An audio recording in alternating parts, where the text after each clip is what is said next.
இல்ல மீனா, அவன் அந்த ஸ்கூலை விட்டே போயிட்டானா. என்னடா சொல்ற? எனக்கு ஒண்ணும் புரியலையே.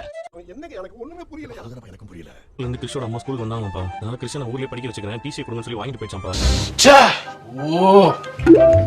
அவங்க அம்மா துபாயில தானே இருக்கிறதா சொன்னாங்க. அதுக்குள்ள எப்படி வந்தாங்க?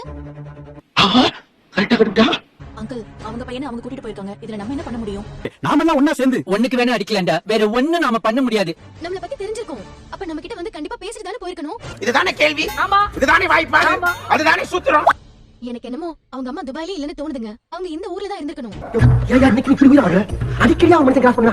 கிறிஷ் பாட்டி நம்ம கிட்ட போய் சொன்னாங்களா இல்ல எதையாவது மறைச்சிருக்காங்களா? மூடி சீக்கிரம் உண்மை என்னன்னு கண்டுபிடிக்கிறேன். முதல்ல ஓடி போற பொண்டாட்டி கண்டுபிடிறா. மீனா, ரிஷோட பாட்டி ஃபோன் பண்ணி ரிஷோட அம்மா கிட்ட விஷயத்தை சொல்லிருக்கலாம்ல. எனக்கு உன் மேல தான் சந்தேகம்.